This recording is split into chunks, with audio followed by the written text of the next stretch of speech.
Salut à tous, ravi de vous retrouver ce soir pour un nouveau numéro de 100% basket, comme chaque semaine à 18 h et en direct sur Mat Télé. Et comme chaque mardi, j'ai le plaisir de co-animer cette émission avec Greg Lambert qui a eu du mal à mettre son oreillette. Salut Greg. Salut, j'ai perdu mon oreille. L'oreillette dans la manche, ça marche pas très bien, tu auras un peu du mal à entendre.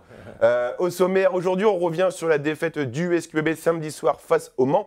Des Saint-Quentinois qui ont mis du cœur à l'ouvrage, mais malheureusement, ça n'a pas suffi pour sortir de cette mauvaise spirale. Comme d'habitude, on va découvrir le résumé de cette rencontre, des extraits de la conf de presse et on analysera également quelques séquences de jeu. En deuxième partie, on va évoquer les différents scénarios possibles pour une qualification encore possible pour les play-ins de Betclic Elite. Et ce soir, on va débattre d'un sujet d'actualité dans le basket français. Ce sont les universités américaines qui tentent de siphonner le réservoir des jeunes potentiels français. Vaste sujet. Et en fin d'émission, je vous explique comment gagner une place pour la rencontre SQBB La Rochelle de ce vendredi. Soyez avec nous jusqu'à la fin de cette émission. Il est là chaque mardi à nos côtés. Il est journaliste à l'Aile Nouvelle. Il a mis ce soir son plus beau pantalon. C'est Anthony Outou. Salut Anthony. Première question, c'est quoi la thématique de ce soir? L'espoir? L'espoir, voilà. L'espoir fait vivre. Il faut garder espoir. Il faut qu'on soit tous ensemble, unis vers ce play-in. Oh, c'est beau ce que tu dis. Je pense que c'est ton pantalon qui t'inspire. C'est dommage qu'on ne puisse pas le voir à l'antenne parce que je vous assure, ça vaut vraiment le détour. Ah, on le voit là sur le plan large, merci. Voilà, c'était le petit côté, le petit point mode de l'émission 100% basket. Voilà. Après, on a des points philosophiques. Des fois, là, on a du point mode. Mais tout de suite, on va parler de Betclic Elite et du SQBB qui, malgré la défaite, nous a montré un meilleur visage samedi soir. Greg, samedi soir, le SQBB se devait de se racheter à domicile pour couper la mauvaise spirale. Malheureusement, ça ne s'est pas passé comme prévu. Oui, ça ne s'est pas passé comme prévu parce qu'il y avait 2 joueurs en moins déjà du côté du Mans et pas des moindres. Donc c'était un peu décevant de perdre. Après, ils devaient se racheter, comme tu dis, au niveau du comportement, au niveau de l'envie collective. Et là, on peut dire qu'ils ont fait le boulot. Donc ils ont fait la moitié du contrat. Bon, Anthony, on l'a vu très rapidement dans ce début de rencontre. On a quand même retrouvé des attitudes un peu meilleures, des valeurs qu'on avait peut-être un peu perdues lors de ces derniers matchs. Oui, heureusement d'ailleurs. Parce que si tu faisais le même match face au Mans que tu as fait contre Gravelines, tu prenais la même chanson. Donc c'était logique que les joueurs se rebellent, entre parenthèses. Et comme l'a très bien dit Greg, il fallait gagner. Hein. Là, tu arrives dans la dernière droite, il reste 3 matchs. Il restait 3 matchs, maintenant 2. Et c'est vrai que ce revers ne te permet pas d'avancer vers ton objectif qui est play-in. Cette défaite, elle est frustrante. Elle est très frustrante. Moi, j'étais déçu parce que je pense qu'ils se sont battus. Greg, il a dit, il y avait des joueurs en moins. Il y avait Giovanni Onangue qui n'était pas là. Mais cette équipe du Mans, elle n'a jamais rien, quoi, en fait. Elle n'a jamais rien. Ils se sont retrouvés dans une configuration un peu similaire à ce qu'ils ont connu à la Leaders Cup. Et ils ont une confiance engrangée depuis quelques semaines qui a fait que, en fin de match serré, ils sont passés devant. Et voilà. Et la pièce a tourné un peu du côté du MSB en fin de rencontre. C'est ça. Et surtout pas tomber du côté du SQBB avec le dernier shoot de Loïc Schwartz. Ouais, et puis c'est tout, ils se sont battus. Hein. Le Mans, il faut leur donner ce mérite-là. À chaque fois qu'ils ont été à 7-8 points d'écart derrière, à chaque fois ils ont été se batailler au rebond offensif notamment pour récupérer des possessions, pour remettre des paniers, pour aller au lancer franc. Ils ont fait le boulot que je pense c'était un petit peu le choix de Visad d'aller harceler au rebond offensif. Il a très bien dit, il a dit qu'il fallait rester mano à mano et sur la fin, face à une équipe qui n'est pas en confiance du tout, tenter de mettre le dernier coup de collier. Mais si on compare les prestations basket des 2 équipes, Saint-Quentin a dominé le match. D'ailleurs, ils ont une meilleure évaluation. C'est-à-dire ils ont une meilleure évaluation que 102 à 92. Moi, c'est la première fois que je vois une équipe à plus de 100 d'évaluation perdre un match. Ça arrive Donc, voilà, mais c'est quand en face, ils ont pris 25 rebonds offensifs. De toute façon, les morceaux, c'est... Il y a une raquette très dense. Ils aiment la bagarre. Donc quand tu aimes la bagarre en Betclic Elite… La bonne bagarre. La bonne bagarre, pardon. Mais quand tu aimes la bonne bagarre, ça aide. Et voilà, je vous dis, c'est la même raquette Nara-Séguété, c'est la raquette qui a gagné la Leaders Cup. Hein. Donc ils sont revenus, ils ont refait le taf. On continue de parler de cette rencontre, mais avant toute chose, on va découvrir un résumé de ce match dans un chaudron encore une fois en ébullition, malgré le résultat final. Les 2 équipes malades s'affrontent. La bonne défense. Toujours dans sa spirale négative à 3 journées de la fin de la saison régulière, le Saint-Quentin Basketball était attendu samedi soir à domicile face au Mans. Opposé au MSB, le SQBB a livré une prestation pleine d'engagement et d'orgueil, à l'opposé de celle catastrophique face à Gravelines. Longtemps en tête face aux visiteurs du soir, le SQBB s'est toujours accroché avec notamment des valeurs retrouvées, mais n'est jamais parvenu à créer un écart suffisant pour se rassurer. Lucas Boucaud pour aller grappiller un rebond offensif. Et une deuxième chance, Noah Penda. Côté Saint-Quentinois, Nolan Traoré a porté son équipe vers le haut, notamment offensivement et dans sa gestion du jeu. Avec 21 points, dont un très joli 4 sur 7 à 3 points et 7 passes décisives, il a livré l'une de ses prestations les plus abouties sous le maillot du SQBB. Qui préfère se rapprocher. Avec 18 points, dont un 6 sur 10 à longue distance, Loïc Schwartz était au four et au moulin. Il a aussi beaucoup apporté au collectif Saint-Quentinois, malheureusement en vain.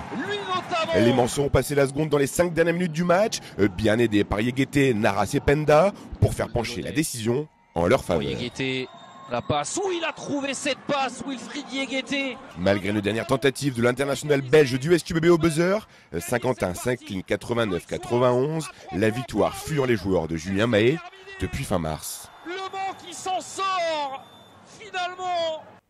Bon, Anthony, même si le match ne se joue pas sur cette dernière action, il y a peut-être un petit quelque chose sur Loïc, sur son dernier shoot au buzzer. Il y a peut-être une petite faute. Faute tout simplement. Trey Buchanan rentre dans les appuis de Loïc Schwartz. Ouais. Il tire, l'autre est dans ses appuis. Donc c'est faute, c'est 3 lancés. Loïc Schwartz aurait mis les 3 lancés, 50 aurait gagné d'un point. Non, après on ne peut pas revenir, on ne peut pas dire que c'est à cause de ça. Vraiment, c'était un match d'un gros niveau physique. Voilà. Je vous reviens sur ce que je disais tout à l'heure, mais quand tu concèdes 25 rebonds off, notamment dans des moments cruciaux, voilà, quand Noah Penda fait 0 sur 2 à la fin du match, ben c'est Le Mans qui reprend le dernier rebond. Il a perdu sur la remise, certes, mais c'est Le Mans qui prend le dernier rebond. Donc ouais, c'est frustrant. Et puis même cette dernière possession, ben Nolan met quand même un peu de temps à remonter la balle, quoi. On voit sur les vidéos, Loïc qui lui dit mais monte vite, hein, il reste que 12 secondes. Donc voilà, j'ai l'impression que dans les 3-4 dernières minutes, il y a un moment de flottement. Il y a un moment de flottement, on balbutie encore le basket et ben voilà, en face, une équipe qui est réglée comme du papier musique.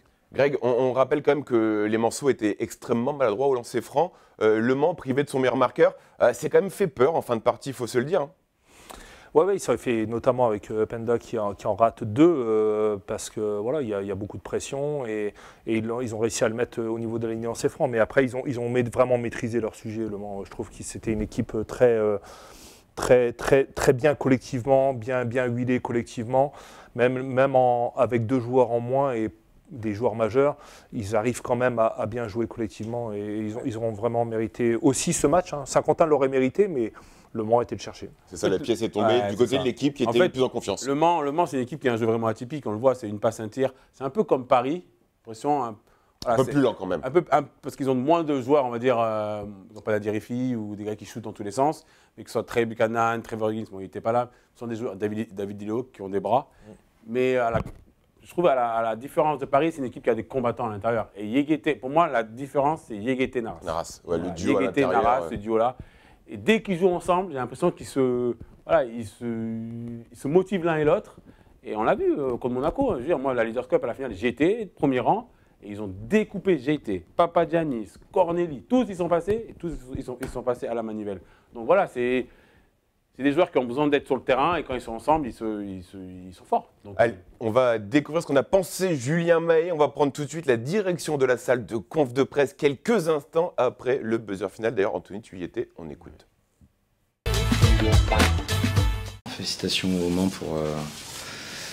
pour leur victoire ce soir. Pour nous, c'est une défaite qui est douloureuse parce qu'on a fait beaucoup de choses qui étaient plutôt intéressantes. On s'est battu. C'est rare de perdre un match où vous avez 10 dévals de plus que l'adversaire. Ça montre qu'on a quand même fait quelques bonnes choses ce soir, mais évidemment, il y a plusieurs choses. La première, c'est... on va dire que notre niveau d'agressivité n'était pas suffisant ce soir, sur 2 plans. C'est que, évidemment, la stat de 25 rebonds offensifs du Mans, tu le matches. 11 rebonds offensifs dans le dernier quart-temps, ça résume un peu tout. Donc on a été très très médiocre dans un aspect du jeu qui est la force première du MSB. Et on savait que... Voilà, on a travaillé tous les jours, mais on n'a pas cet impact-là, nous, surtout sur certaines positions, comme le poste 4, hein, parce que ce soir, c'est 1 ou 2 rebonds def sur les deux, sur 40 minutes sur ces 2 joueurs-là, donc ça a été extrêmement insuffisant. Et puis l'agressivité, il faut aussi l'avoir pour tenter de temps en temps d'obtenir des lancers francs, parce que c'est un match qui est difficile quand vous avez 35 lancers francs à 17 sur un match qui est joué à 2 points d'écart. Donc c'est difficile.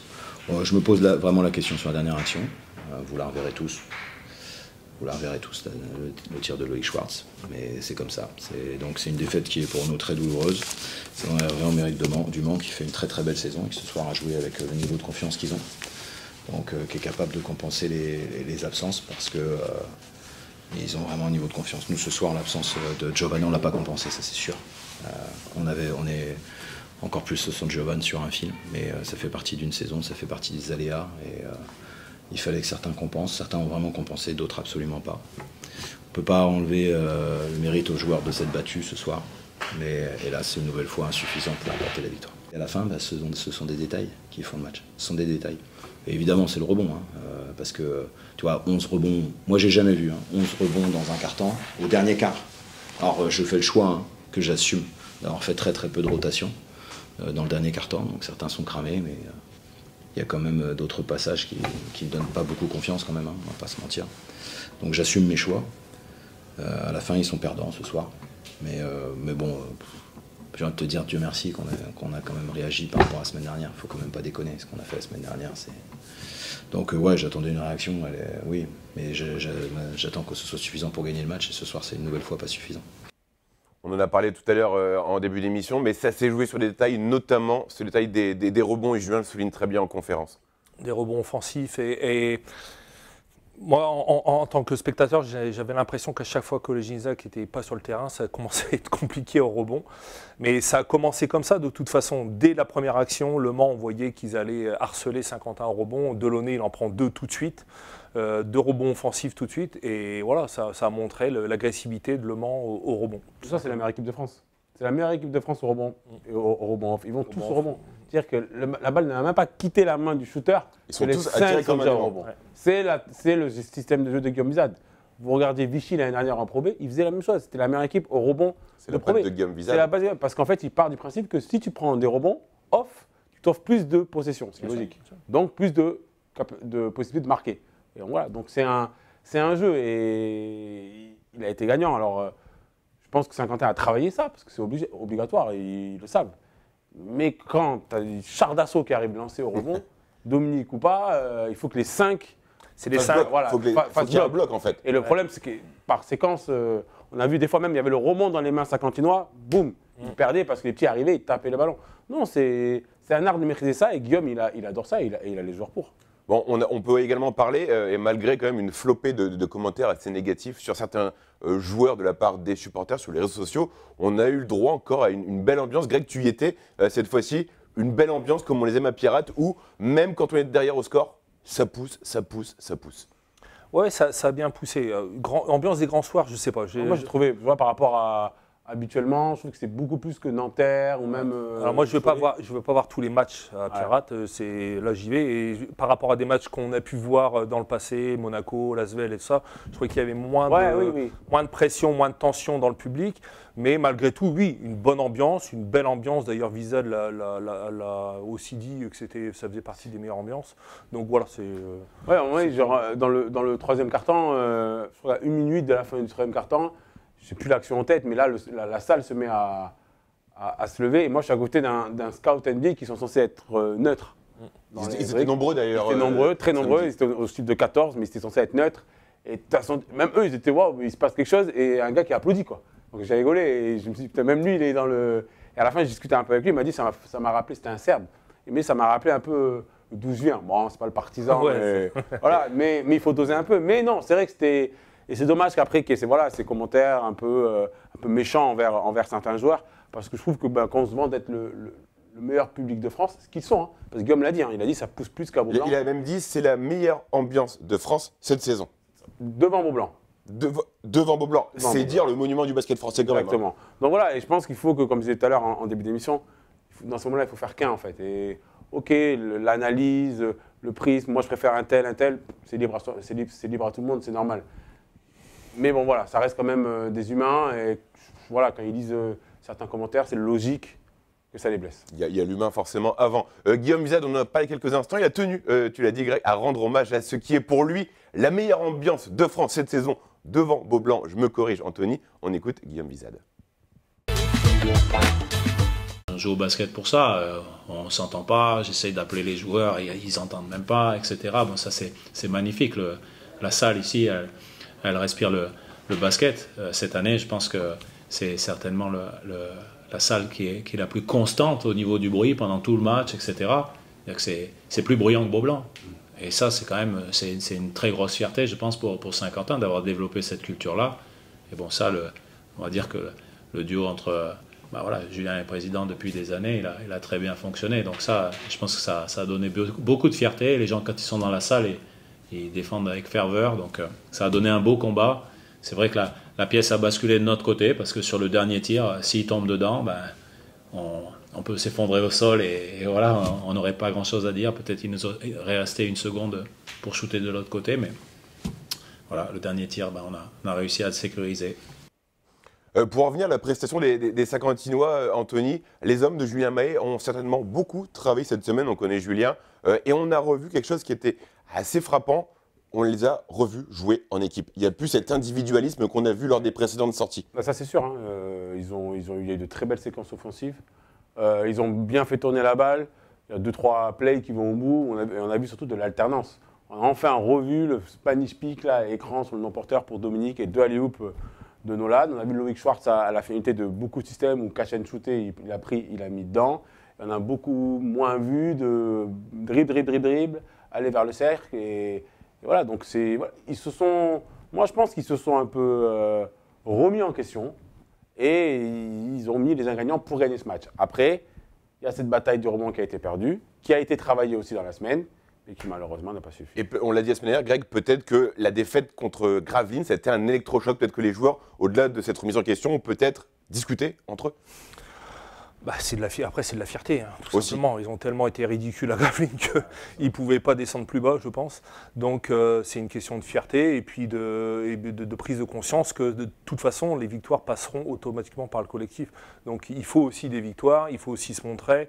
Se montrer, ça passe aussi par le collectif. On a vu aussi sur le terrain beaucoup de moments, j'ai noté au moins 5 ou 6 fois, peut-être même plus, où les joueurs se regroupent ensemble pour discuter, pour se remotiver, pour se redynamiser. Souvent, c'était d'ailleurs Loïc Schwartz. C'est l'avantage quand on voit le match au Palais des Sports. C'est ces choses-là que tu ne vois pas à l'écran. Que tu ne vois pas à l'écran. Et là, on voit bien que c'est Loïc Schwartz régulièrement qui prend la parole pour essayer de rebooster tout le monde. On écoute rapidement Julien Mahé une dernière fois en conférence de presse. Il revient notamment sur la semaine de travail écoulée. Et après, on continue d'en discuter. On cherche toujours, on travaille toujours, on lâche rien. Et donc voilà, cette semaine, on a tenté d'amener de nouvelles choses offensivement. Ça, on regardera la vidéo, mais en tout cas, ça nous amène un peu plus de partage. Et c'est ce dont on a besoin, parce qu'on a besoin d'arrêter de geler la balle. Et on a besoin aussi d'être lucide, quoi. Donc ce soir, je trouve qu'on a manqué de lucidité. Je pense qu'on a manqué vraiment de lucidité ce soir. Je pense que physiquement, on s'est fait vraiment impacter très très fort. Et Le Mans nous a amené dans le rythme qu'ils souhaitaient. Donc ils relancent sans arrêt. Et ils ont, même si nous on prend 17 rebonds offensifs, enfin tu vois, quand tu prends que 43% de rebonds de ton côté, tu défends tellement souvent. Donc c'est le rythme qu'ils ont imposé et nous on n'a pas su. Tu joues un match à 90 points mais dans un rythme qui n'est pas le tien, quoi. Donc tu contrôles pas ce que tu veux. Donc il y a eu des moments où effectivement on s'est précipité. Mais je trouve que ce soir c'est vraiment dû à un manque de lucidité physique, très clairement. Il reste 2 matchs. Mais bon, c'est un par un, j'aimerais déjà qu'on en gagne un, quoi. Voilà. Donc il y a du travail. Il faut surtout pas perdre la tête, rester soudé. Ce soir quand même le sujet c'était de jouer en équipe. De ce point de vue-là, il y a quand même pas grand chose à dire, c'est plutôt bon. Voilà. Mais c'est insuffisant, donc on va voir dans quel état on récupère le groupe. C'est dur pour eux, c'est une équipe jeune. C'est une équipe jeune, donc c'est dur d'être battu comme ça sur autant de détails. C'est un match qui à la vidéo va faire très mal sur plein de plans ce soir. On entend Julien qui est déjà focus sur les prochains matchs, notamment celui qui arrive ce week-end, on en reparlera dans quelques instants. Mais on va, comme chaque semaine, analyser quelques actions. Et on commence par toi, Greg, avec un système initié par Lucas Boucaud. Et c'est le soldat Schwartz, comme l'a appelé Anthony dans son papier, à la finition. Greg, je te laisse aux commandes de cette analyse. Ouais, donc avec Lucas Boucaud à la main, là, bon, déjà on a vu des actions collectives cette semaine, c'est déjà pas mal. C'est ce qu'on se dit dans le groupe WhatsApp en disant on a des actions à vous montrer cette semaine. Ouais, donc avec un pic en tête de raquette, je pense que c'est Moore qui vient au pic, donc on peut avancer. Voilà, on peut avancer. Donc un double pic avec Olegiza qui va repiquer, enfin reposer un écran pour Lucas, on peut avancer. Voilà. Donc on voit que Loïc revient sur la tête de raquette en haut, là, il est quasiment tout seul avec son joueur Buchanan, en fait, je pense qu'il a voulu aller aider sur mais son joueur en plein milieu là, qui est dans la raquette, on peut avancer. C'est Delaunay. Ouais, non, c'est pas Delaunay. Non, c'est Diléo. Voilà, Diléo, ouais, pardon. Et donc ça a donné. Donc c'est un peu une action symbolique parce que c'est vrai que Loïc sur ce match a vraiment été très héroïque. Hein. Il a été énorme. 6 sur 10 à longue distance. Ouais, c'est ça. Et puis il s'est battu jusqu'au bout, même jusqu'à la dernière action, parce que c'est lui qui demande la vidéo, le challenge vidéo, qui donne un temps mort quelque part à Saint-Quentin, et ça donne. Et c'est lui qui va aller chercher la dernière interception pour donner une chance à Saint-Quentin de survivre. Donc il a été sur tous les bons plans. On avait une action la semaine dernière assez symbolique de l'erreur de défense à Gravelines. Là, cette semaine, on a cette action qui est aussi symbolique et qui résume le match. Anthony, on continue avec toi. C'est toi qui nous as sélectionné cette action. C'est juste au retour des vestiaires. C'est le début du 3e. Une action collective bien huilée avec Dominique qui va conclure avec son petit hook. C'est sa marque de fabrique. Ça, là, elle me donne le sourire parce que c'est l'action que j'ai préférée. Donc on peut avancer. Nolan qui monte la balle. Donc, c'est le système un peu classique, début de match, sortie de temps mort de Julien. Voilà, Loïc donc, qui prend la balle, qui s'écarte pour donner de l'herbe. Donc il y a le pic du poste 2 pour un écran à Dominique pour le libérer. Donc on peut voir, on peut avancer. Voilà. Et là, Jérôme remonte. Et là, ce que j'aime, voilà, c'est vraiment ce jeu sans ballon. Vous voyez, la balle, elle a été ancrée à l'intérieur. Et en fait, Loïc vient piquer le défenseur de Jérôme Robinson qui va venir chercher la balle, on peut avancer. Voilà, main à main. Et l'enchaînement en fait, est parfait. En fait. Dans les timings, tout est parfait. J'ai adoré. Et du coup, bah, voilà. Drive de Jérôme Robinson sur la main gauche. L'aide, l'autre, voilà, c'est magnifique. Et ça, en fait, c'est vraiment une action travaillée aux entraînements, j'en suis certain. Et on voit, il y a tout. Il y a du jeu sans ballon. Il y a de l'intelligence. Et la lecture de jeu aussi. Voilà, il y a très peu de dribble. Il y a très peu de dribble. Et c'est pour ça que ça a fini par 2 points. On continue avec toi, Greg. C'est la 3e action. Une belle action collective où le ballon, encore une fois, a très bien circulé pour trouver à nouveau l'adresse de Loïc à longue distance. Greg, je t'en prie, vas-y. Ouais, donc on peut avancer avec Nolan et la remontée avec un double écran. On voit qu'il y a un double écran en tête de raquette. On peut avancer. Voilà, donc Robinson. Non, c'est pas Robinson. Si, c'est Nolan qui vient piquer Jérôme Robinson. Ouais, Robinson, donc on peut avancer. Et donc Nolan qui va aller piquer avec Noah Kirkwood, avec un pic, une nouvelle en tête de raquette, on peut avancer. Voilà, Nolan. Et puis voilà, on voit le jeu collectif parce que Nolan, là, il peut presque driver à l'intérieur parce qu'on arrive sur la fin de l'action, hein, mine de rien. Et il reste 8 secondes sur le coucou des 24. On peut avancer. Et là, on va aller chercher Loïc Schwartz à 45 degrés sur un tir à 3 points. Ouais, 45-0 degrés, il aime bien se positionner par là-bas. Ouais. Il a un très beau shoot. Anthony, la dernière, c'est pour toi. On va retrouver à la finition Khalid Moore qui avait la piste de décollage totalement dégagée. Il n'avait plus qu'à filer au panier. Exactement. On peut avancer du coup. Pareil, donc c'est Lucas qui monte la balle. C'est Lucas ça? Ouais. C'est Lucas. C'est Lucas. Ouais, Lucas qui monte la balle. Et ils se ressemblent, capillairement parlant, les deux, on a du mal des fois. Hein. C'est vrai. Greg, donc voilà, on le voit. Donc c'est un pic classique. Loïc qui attaque la ligne de fond pour avancer. En fait, il revient. Et là, voilà, c'est ça. C'est qu'en fait, le poste 4, donc Will monte vite. Et c'est la relation. Bon, là, il est poste 5 sur le terrain. Mais c'est la relation Ailo, grand, qui est vraiment bien. Et sous une passe volleyée, comme quoi il sait faire de belles choses aussi sur le terrain. Lance. Des tours de contrôle décollage autorisé, c'est ça. Hein. Exactement. Mais c'est vrai que ça fait quand même plaisir de revoir ce genre d'action. La semaine dernière, ça nous avait vraiment manqué. C'est ce que je disais en début d'émission. On a retrouvé des attitudes de la volonté, de l'envie du cœur. Oui. De toute façon, Cholet, on avait vu aussi de belles choses. Mais que ce soit à Monaco ou à Gravelines, on ne s'était pas régalé en termes de production de jeu. Là, on a vu du très beau basket. Et puis tu vois tes deux leaders offensifs, Traoré et Robinson, capables de jouer ensemble et de communiquer, ce que je n'avais pas vu du tout moi. En fait, c'est vraiment à l'image de Nolan. Nolan a fait peut-être son meilleur match. Pour moi, c'est ce que je dis dans la voix off du résumé, c'est l'une de ses meilleures prestations. Pour moi, c'est le top 3 de la saison et il n'est pas 3e. Voilà, je vous laisse trouver la place. Ok, on va réfléchir pendant la pub. On y arrive bientôt d'ailleurs. Greg, on le disait tout à l'heure, le SQBB va rester à domicile ce week-end avec la réception du Stade Rochelet qui est quasi condamné à la descente. 4 victoires seulement. Victoire obligatoire, j'ai envie de dire.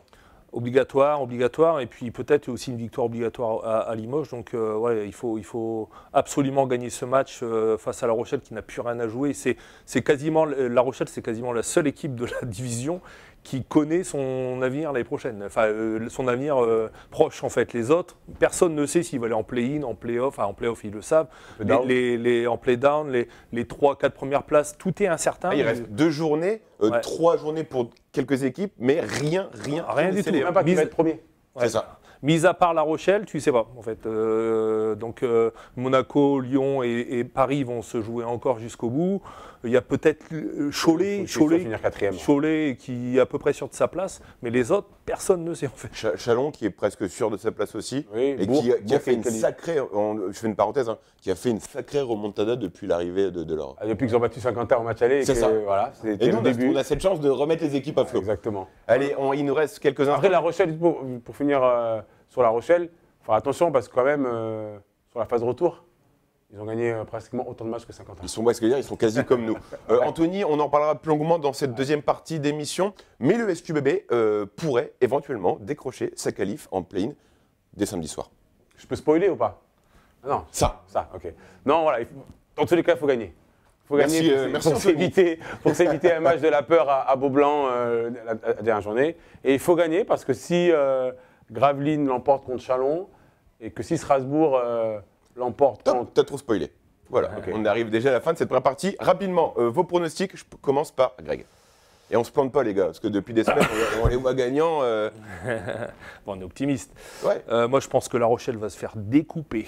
Voilà, ça, c'est fait. Ce qui est dit n'est plus à dire. Découper le score, vas-y. Plus 25, je pense. Ah ouais, c'est du... À la tronçonneuse. Hein. Moi, je vois le... Enfin, en plus, il y a trop d'histoires autour de ce match. C'est le dernier match de Julien en championnat à domicile. Et de Julien Corté à La Rochelle aussi. 40. Voilà. Je mets un petit astérix avec un gros match de William Pfister. Voilà. En tout cas, je pense, et ça c'est mon avis personnel, ça lui ferait beaucoup de bien. Parenthèse fermée. On est déjà arrivé à la fin de cette première partie. Vous restez avec moi, messieurs, pardon. On va présenter dans quelques instants les différents scénarios possibles pour cette éventuelle qualif en play-in de Betclic Elite, soit ce week-end, soit le week-end prochain. On parlera également de NCA, de jeunes potentiels basket français attirés par cette division, peut-être au-delà de l'aspect sportif. On tourne une page de pub et on se retrouve juste après. À tout de suite dans 100% Basket.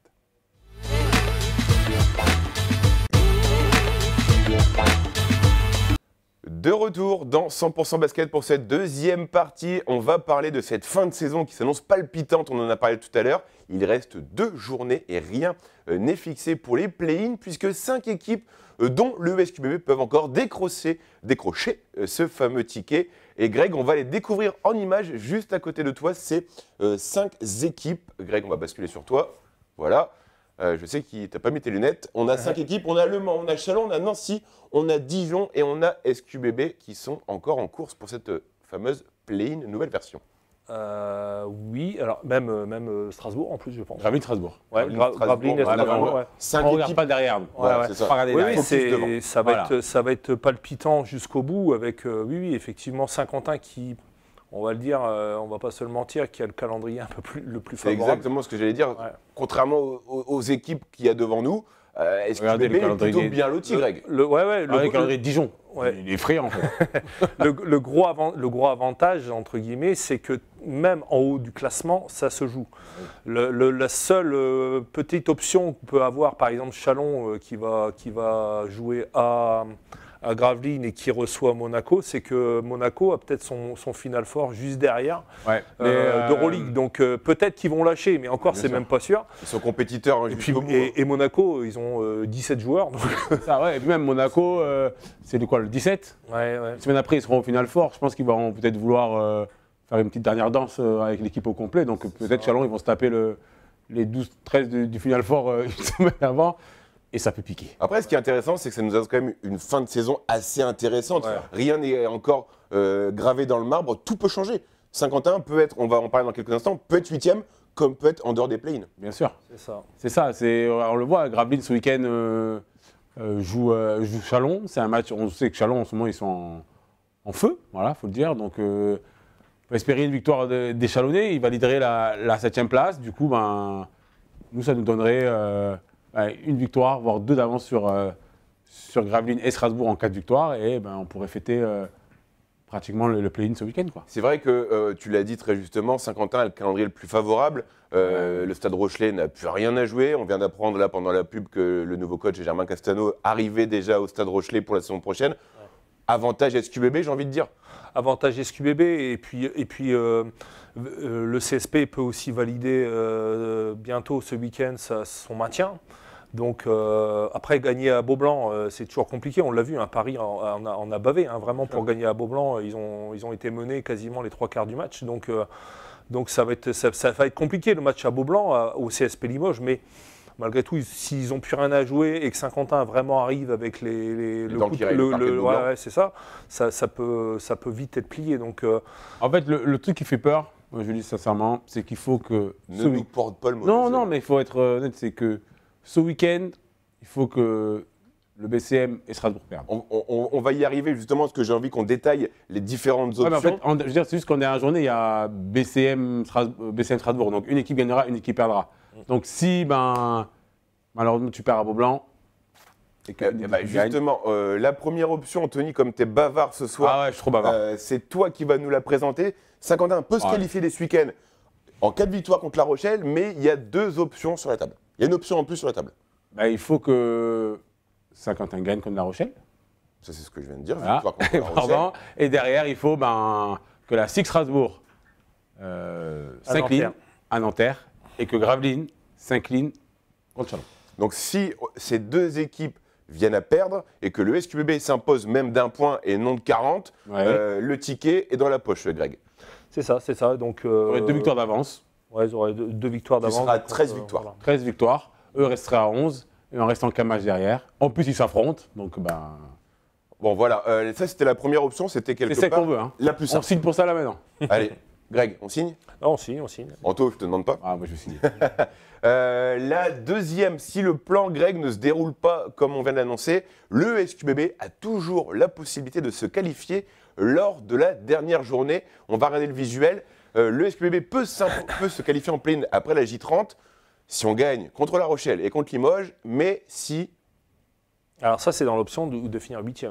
Donc c'est déjà un très beau classement. Tu es juste en dessous des... Et en fait, c'est une option qui peut... Ça peut se passer. Ça peut être une option. Après, c'est vrai que cette histoire de play-in, c'est bien. Mais en finissant 10e, tu te déplaces déjà une première fois.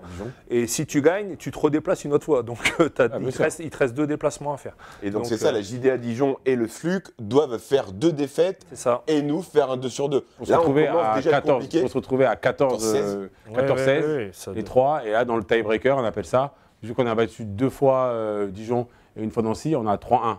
Donc on serait... Le tie-breaker, tu as pris l'accent en plus. Oui, j'ai pris l'accent. Sachant que Dijon a des gros matchs à domicile. Dijon, ils doivent aller à Paris et à Lasvel. À Paris et à Lasvel. C'est costaud quand même. Ils reçoivent Limoges. Et du coup, on a ces 2 options. Il y en a une troisième. Qu'est-ce qui nous la présente? Parce que c'est la plus compliquée. Ah, vas-y, Anthony. Pasdes. Allez, Anthony Pasdes, le ballon bien brûlant. Le SQBB sera toujours qualifié en play-in après la J30 si le SQBB s'impose dans ces 2 matchs, mais également si... Si Dijon, en fait, c'est simple. De toute façon, c'est simple. On va faire le truc. Si Saint-Quentin gagne ces 2 matchs, ils seront en play-in. Il n'y a pas de débat. Il n'y a pas de débat. Il faut qu'on parte de cette idée-là, en fait. Mais dans le basket, tout peut arriver. S'ils perdent un vendredi, ça sent vraiment pas bon. Voilà, ça sent le roussi. Maintenant, ils seront 10e si Dijon fait l'exploit de battre soit Lasvel, soit Paris. Et dans la logique, battre Limoges. Et que Nancy fait une victoire et une défaite. On sera à 10e parce qu'on n'aura pas le goal average.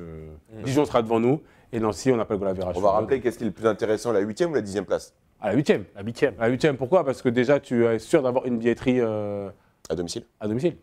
Donc, et surtout de faire perdurer la saison au SQBB avec un dernier match peut-être de Julien à la tête du club. Ouais, c'est ça. Et puis, voilà, pour résumer, en fait, 7 et 8 se rencontrent. 7 et 8. Le gagnant est 7e. Le gagnant file en play-off. Le deuxième, en fait, joue, même s'il a perdu, il va jouer contre le gagnant de 9-10. Donc, à domicile. À domicile. Donc, si vous voulez, je peux vous faire une petite confidence. Allez, mais rapide. J'ai le film de la fin de saison. T'as le film de J'ai le film de la fin de saison. Allez, alors, Faut le savoir ou alors je sais qu'on enregistre cette émission, on est en direct, mais elle sera gardée sur une carte. Ok. On t'écoute. Alors on finit, on On la va... sortira si tu dis vrai. Ok. Donc Saint-Quentin va finir 8e. D'accord, Va affronter Monaco. d'accord. Le premier match, c'est à Monaco, c'est 2 après le Final Four, où ils seront champions. Donc ils auront un peu fait la fête, etc. Ils vont arriver, ils ne seront peut-être pas en état de jouer. On gagne à Monaco, on gagne au retour aussi, demi-finale. Bourg, Freddy Fautou, reçu, Waouh. reçu, voilà. Et Julien s'en va. Rappelle-moi, c'était quoi le thème de l'émission aujourd'hui?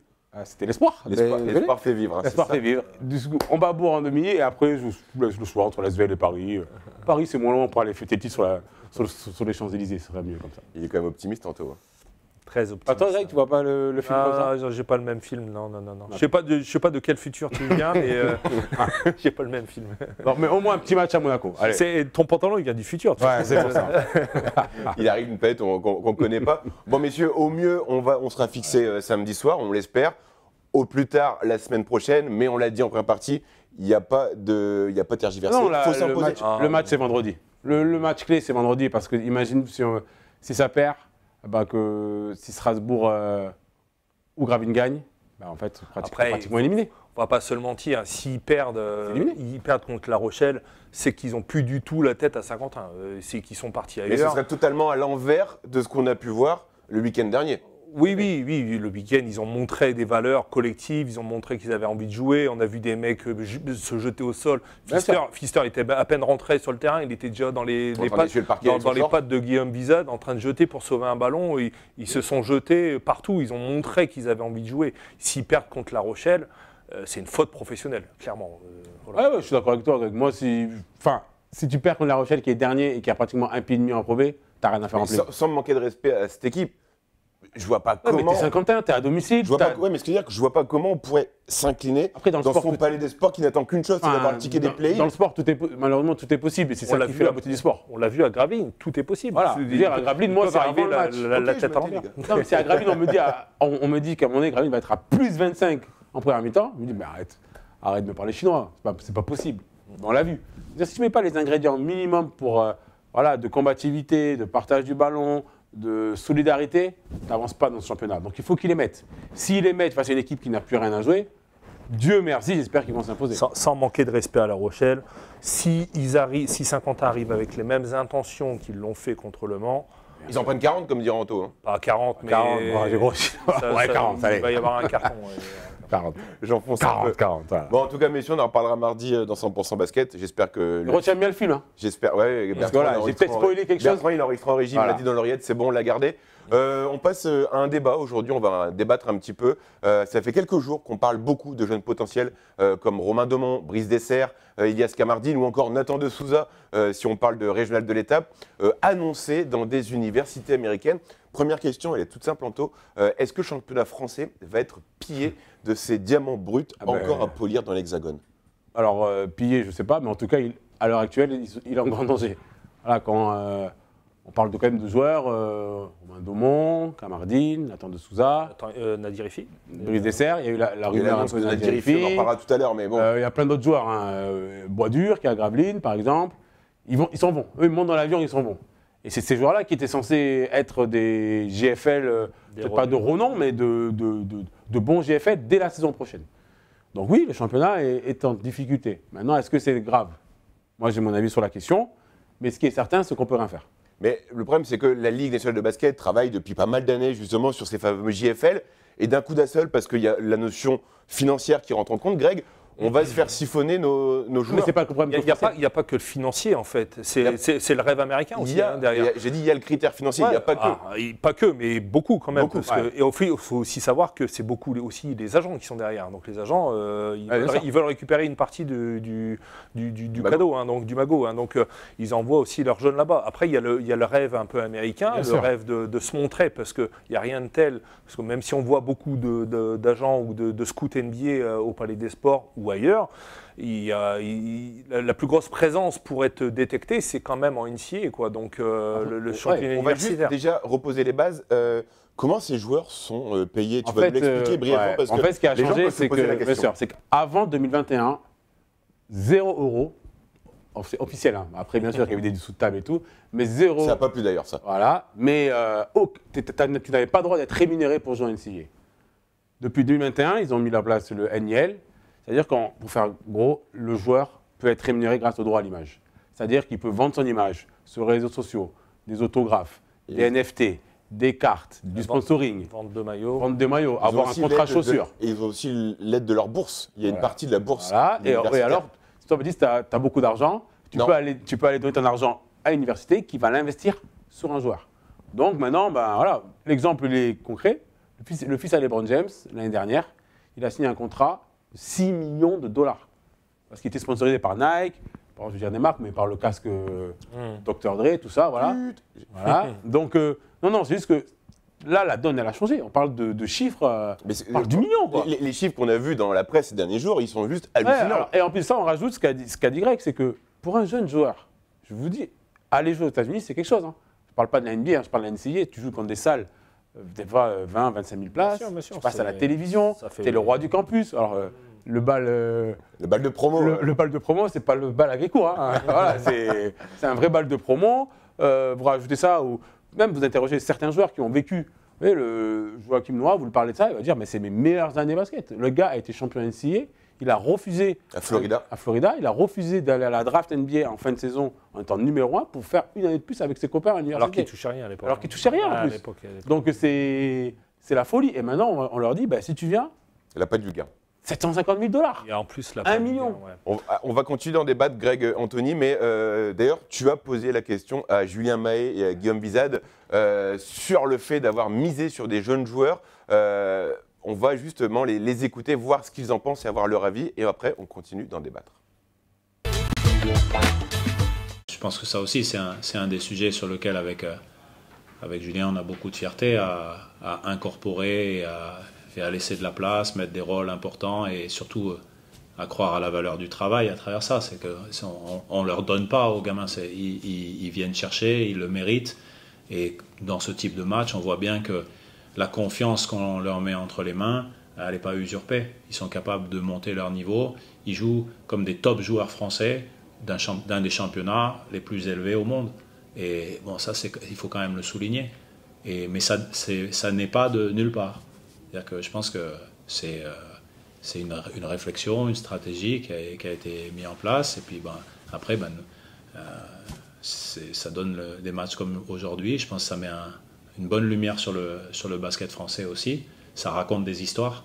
Et je pense qu'on a besoin de raconter aussi ce type d'histoire, un peu comme Bourg a fait avec Zachary et Zaché aussi l'an dernier. Mais c'est l'histoire de notre basket qui se renouvelle. Et je sais qu'en ce moment, tout le monde parle des départs. Mais encore une fois, c'est comme nous ce soir. Je ne pense pas que le sujet, ce soit les absents. On se rencontre depuis quelques années avec Guillaume. Il a fait ça avec Vichy. Il continue au Mans avec un joueur qu'il a depuis quelques années. C'est un des meilleurs coachs français aujourd'hui. Et en plus, c'est une belle personne.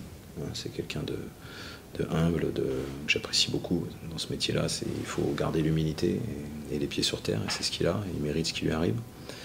Et puis, effectivement, je pense qu'il va continuer de faire jouer les jeunes. Dans une période aujourd'hui où beaucoup vont chercher d'autres projets qui ne sont pas obligatoirement sportifs de l'autre côté de l'Atlantique, il faut tenter de continuer de travailler pour faire comprendre à tout le monde que les meilleurs jeunes Français, s'ils sont sur le terrain en Betclic, ils auront la possibilité d'aller en NBA derrière. Donc voilà. Philippe Hauser, le président de la Ligue nationale de basket, a déclaré dans une interview il y a quelques jours que c'était un vrai sujet d'inquiétude, puisque la réponse, personne ne l'a. Anthony, l'objectif de cette ligue, de cette LNB, dis-moi si je me trompe, c'est quand même de continuer à valoriser et accompagner ses prospects. Ah oui, cette année, on a créé le Youngstar Game. Pardon, ça me fait rigoler, mais on crée le Youngstar Game qui était hyper meilleur. Mais 3 mois après, la moitié des gars qui étaient au Youngstar Game vont s'en aller en fac américaine. Donc, je veux dire, ça pose un gros problème. C'est-à-dire qu'est-ce que les clubs vont faire? Est-ce qu'ils vont continuer à investir autant dans la formation pour se retrouver dans des cas comme Daumont à Gravelines, qui a tout fait à Gravelines, qui a été mis sur le terrain par Pratt, qui s'en va contre aucune compensation financière. Donc, je comprends aussi, je me mets à la place des clubs et des dirigeants qui sont dans une situation économique où c'est hyper difficile de faire tourner un club de basket. Mais comment et quand tu as tes futurs prospects qui peuvent te vendre du merchandising, qui peuvent apporter du public, il y a cette frustration, forcément. Ouais, mais il t'apporte quoi? En fait, le problème, c'est qu'aujourd'hui, il t'apporte du public dans ta salle, mais est-ce que ça fait des rentrées dans ton budget? Non. Un Nolan Traoré, il va vendre des maillots, il va faire de la billetterie. Il va vendre des maillots, mais il va. Enfin, aujourd'hui, est-ce que le budget. Tu as aussi ce critère-là. Ah non, mais je suis entièrement d'accord, mais c'est surtout qu'il peut t'apporter. Moi, derrière tout ça, il t'apporte la draft NBA, en fait. Et la prime qui vont avec. Exactement, la prime de la draft NBA, en fait, elle est conséquente. Elle est conséquente. Entre le premier et le deuxième tour, il y a quand même un sacré écart. Exactement. Donc là, tu t'assois même sur ça. Parce que si le gars est drafté, bon. Après, voilà, je pense qu'ils vont trouver des ajustements et il y aura une régulation. Est-ce que la FIBA ne peut pas s'interposer entre les deux en faisant une espèce de consensus? Non. Ah non, parce qu'en fait, la NCAA n'appartient pas à la NBA, la NCAA n'appartient pas à la FIBA, la NCAA appartient il peut y avoir à un moment donné un arbitrage. Je ne sais pas, je pense pas, ça pourra toujours sauter devant la justice du droit européen. On n'a pas le droit d'interdire à un gamin de... Voilà. Non, mais ce qui peut arriver, et moi je pense que ça peut être quelque chose, c'est que les ricains vont peut-être en avoir marre de voir des jeunes Français, Espagnols, débarquer, Serbes et être les meilleurs, et que peut-être ils vont dire, ok, maintenant on a droit à un, peut-être, ou deux étrangers par équipe. Peut-être que là, ça va réguler. Mais sinon, il faut voir essayer. Moi, je pense que la solution, c'est qu'il faut essayer de ce côté-là de trouver comment le basket français peut se servir de cet exode pour être meilleur. Greg, il y a l'aspect financier qui rentre en compte, c'est indéniable, on l'a dit. C'est peut-être même un argument majeur dans un choix de carrière. Mais les sommes offertes en NCAA, par rapport à la France ou même l'Europe, c'est David contre Goliath. Oui, c'est de mesurer par rapport à ce qu'on peut offrir à ces jeunes Français aussi. Voilà. Après, il faut aussi se poser les bonnes questions. Aujourd'hui, alors il y a la NCAA et puis tu as la NBA qui tape derrière, qui est en train de faire trembler les murs de l'Euroleague quand même. Donc il faut aussi se poser la bonne question par rapport aux droits télé notamment, de comment on commercialise le basket en France, chez nous, en Europe aussi, parce que s'ils gagnent des sommes comme ça, c'est que derrière, c'est les droits télé qui payent tout ça. Donc c'est là la bonne question, c'est que, sans critiquer, mais Dazen, Squeak, tous ces machins, c'est bien gentil, mais ça reste des abonnements Internet, c'est pas ça qui rémunère vraiment les clubs en France, en Europe, et la NBA, quand ils vont se pointer avec ESPN, TNT et compagnie. Ce que dit l'année dernière Laurent Prache dans l'émission Showtime, c'est que en fin de saison, la reversion de Squeak à Saint-Martin Basketball aux autres équipes, c'est peanuts. Ah oui, mais ça ne représente rien. Alors que c'est en millions. Et c'est pour ça que les joueurs NBA sont autant payés. C'est pas que la vente des places de basket. Hein. C'est pour ça. C'est les droits télé. Et nous, tous les ans. L'année dernière, c'était Squeak. Là, c'est Dazen. L'année prochaine, ça sera je sais même pas quoi. Enfin, mais la question qu'on peut également se poser, Anto, c'est comment les clubs vont pouvoir faire contrepoids. C'est compliqué. La balance, elle est un peu déséquilibrée pour le moment. En fait, c'est même pas qu'elle est déséquilibrée, c'est qu'il n'y a pas de balance. C'est qu'aujourd'hui, ils ne peuvent pas. Ils peuvent pas. Je vais vous citer un exemple qui est local en plus. Nathan de Souza. Aujourd'hui, Nathan de Souza, on va faire une fourchette, il oscille entre 65 et 80 000 euros grand max de salaire annuel. Tout au long de sa carrière, il peut monter à l'air 130, 150 s'il fait une grande saison. Cette année, on parle de 750 000 euros. Donc, comment vous voulez que le gamin, il s'assoit 2 minutes, il dit, mais attends, je peux peut-être en un an gagner ce que je peux gagner en 3-4 ans. Donc déjà, cette balance financière, on peut la mettre à la poubelle. C'est peut-être de trouver un moyen de dire, ben voilà, prenez au moins des joueurs qui ont signé un contrat pro. Comme ça, vous pouvez peut-être nous payer une prime à la formation. Mais là, aujourd'hui, c'est qu'ils peuvent même aller chercher dans un centre de formation. Et tu ne peux rien faire. Tu peux juste lui dire, envoie-moi une carte postale. Justement, ça peut également, cette décision, impacter le championnat espoir. Oui, enfin, ça, après, le championnat espoir, il est pas vraiment intéressant. Ça peut impacter la N1, ça peut impacter beaucoup de niveaux après. Après, voilà, c'est qui va arriver en Betclic à un moment donné si tous les jeunes partent comme ça sur des projets NCAA. NCAA, c'est championnat universitaire pour les novices. On l'a même entendu, c'était hier soir ou aujourd'hui, Nadir Rifi annoncé par un journaliste espagnol en NCAA pour un montant. Le nombre de zéros, j'ai passé de ma main gauche pour compter. Il y a quand même de quoi s'interroger. Ouais, après il y a quand même beaucoup de fake news, beaucoup de rumeurs. Son agent a contredit. Parce qu'en fait, il a annoncé, il n'y a Monaco. jamais de fumée sans feu. Quand ils ont annoncé au début mars que Julien Amélie allait partir à Nanterre, il n'y avait pas de fumée sans feu. Non, mais après que Nadir intéresse. N'empêche que oui, il était annoncé à Monaco depuis pas mal de temps, avec Okobo qui éventuellement ferait le chemin inverse vers Paris. Mais c'est attractif, de toute façon c'est attractif, surtout que Nadir Ifi, lui ce qu'il veut, il a fait les Summer League, il veut jouer en NBA, donc pour se montrer, il n'y a rien de tel quand même que la NCAA, malgré tout, sur le territoire américain, donc oui, c'est tout ça, c'est attractif. Maintenant, quel est l'avenir de tout ça? Après c'est voilà, qu'est-ce que le joueur veut aussi, quoi. Regarde, aujourd'hui, un gars comme Kamardine, il n'ira jamais en NBA, on va pas il est trop... Enfin... Oui, il est trop âgé, entre parenthèses. C'est-à-dire que passer par le cursus de la draft pour aller en NBA, c'est compliqué. Quand tu as 22, 23 ans, on prend toujours des... Oui, Nolan, il a 18 ans. Mais par contre, il peut se montrer.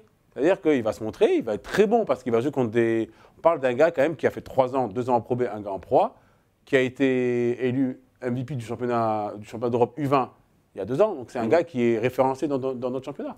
Donc il faut aller là-bas, mais il va jouer avec la moustache frisée. Après, il y a cette... Voilà, on est jeune, il y a l'appât financier, mais est-ce qu'il n'y a pas aussi l'entourage du jeune joueur qui peut contrebalancer, oublier un peu l'aspect financier et se concentrer sur le sportif? Non.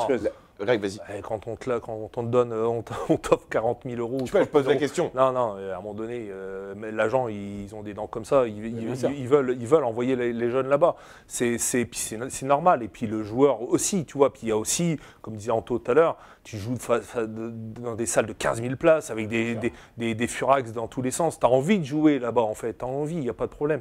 Après, voilà. Qui va être impacté? Aujourd'hui, les meilleurs jeunes sont où?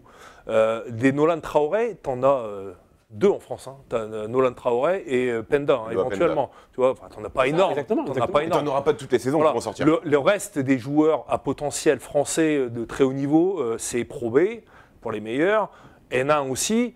Mais en Pro A, tu n'en as pas beaucoup et ils n'existent pas beaucoup. Nathan aussi, mais 22 ans, 21 ans, Nathan. Ouais, et pour arriver là où il est passé quand même par la Pro B, il est passé par il est passé à Hazard. Tu n'en as pas 40. Hein, c'est ça. Donc en fait, mais ce problème-là, il a été à l'INSEP il y a quelques saisons. Rappelez-vous, avant, les recruteurs américains, en fait, vu qu'ils ne pouvaient pas non plus faire jouer des joueurs qui avaient déjà signé le contrat pro, parce qu'en fait, ils interdisaient aussi avant qu'un joueur qui a eu une rémunération professionnelle ne pouvait pas jouer en NCAA.